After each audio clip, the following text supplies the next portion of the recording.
Alors, on en parle avec Jacques Nerria, qui est notre invité. Bonsoir. Bonsoir. Jacques, on rappelle que vous êtes ancien officier dans le renseignement militaire de Tsahal. Justement, si le renseignement militaire dit ce soir que c'est dans 2 ans au plus, c'est qu'il y a une vraie situation d'urgence là qui est décrétée?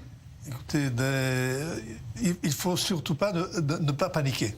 Donc, on parle de 2 ans, de 2 à 3 ans. C'est un temps net, sans que personne n'intervienne, sans que les Iraniens ne soient empêchés dans leur programme nucléaire, sans qu'il y ait de problèmes techniques et autres problèmes en parcours. Et rappelez-vous que pour l'instant, l'enrichissement de l'uranium en Iran est de l'ordre de 4,5%. Pour arriver à un enrichissement nucléaire, il faudrait arriver à 90%. Entre le 4,5 et le 90%, il y a assez de temps pour, je dirais, pour les acteurs qui sont intéressés ou qui sont touchés par ce développement, d'intervenir et d'intervenir, je dirais, manu militari même, pour empêcher les Iraniens d'arriver à leur but. C'est une option qui est toujours sur la table. L'option est toujours là, naturellement. Il ne faut pas l'éloigner. Il faut comprendre très clairement ce que dit le Premier ministre. Le Premier ministre le dit très clairement. Israël ne laissera pas les Iraniens développer une bombe atomique. Donc, il pourrait arriver au seuil atomique d'ici 1 ou 2 ans, et il leur faudrait encore plus pour arriver à activer ces bombes-là et à les rendre opérationnelles. Donc nous avons encore assez de temps pour intervenir, et pour l'instant nous avons aussi un président américain qui a dit très clairement que même avant le discours concernant Soleimani, il a dit qu'il ne laisserait pas l'Iran obtenir une option nucléaire.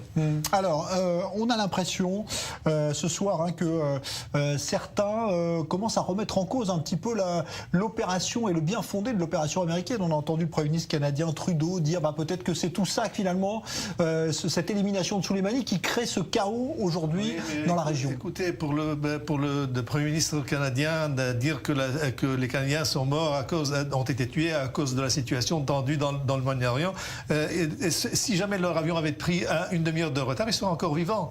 Donc je dirais cette espèce de logique est illogique surtout de la part d'un chef d'État. Donc, est-ce qu'on est en train d'accuser qui? En train d'accuser les États-Unis, d'accuser Israël? Est-ce que nous avons créé cette situation, ou c'est les Iraniens qui, par leur activité subversive dans la région, essaient de dominer la région et étendre leur hégémonie? Donc, il faut accuser, je dirais, le brigand et non pas ceux qui viennent corriger la situation.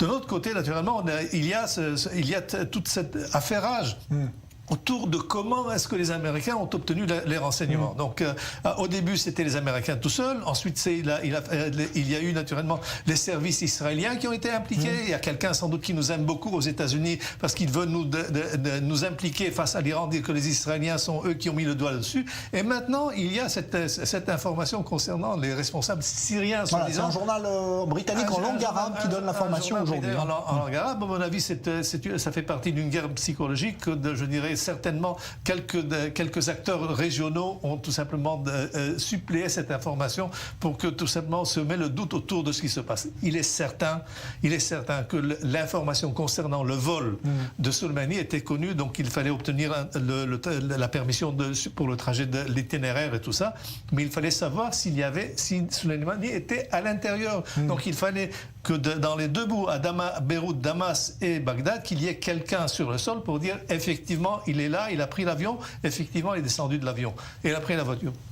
Et pour l'instant, à mon avis, ce sont des opérateurs qui travaillent avec la CIA américaine et essaient de camoufler en étendant la responsabilité à Israël et maintenant aux Syriens, je dirais, ça prête presque au comique. Bon, justement, puisqu'on parle de la Syrie, est-ce qu'à votre avis, d'autres informations font état que Damas peut-être pourrait réévaluer l'intérêt d'avoir une présence iranienne sur son sol après la disparition de Soleimani? Écoutez, le régime syrien doit sa survie à l'intervention de bicéphales russes et iraniennes. Soleimani, selon les informations, c'était celui qui avait convaincu Poutine à intervenir en Syrie. Ils sont loin encore de vouloir se débarrasser de la présence iranienne. Sans la présence iranienne, je vous rappelle, Daesh est toujours vivant. Il y a toujours la poche d'Idlib qui est là-bas, la Turquie qui est sur ses gardes et qui essaie de pousser, je dirais, son influence et sa présence en Syrie. Syrie, il a encore assez de problèmes. Et pour l'instant, il n'a pas d'autre allié, je dirais, valable à part l'Iran et la Russie. Donc de là à conclure que pour l'instant, je ne pense pas qu'il considère même cette idée, cette prémisse d'éloigner les Iraniens de la Syrie. Merci beaucoup Jacques Neria, ancien officier dans le renseignement militaire de l'armée israélienne.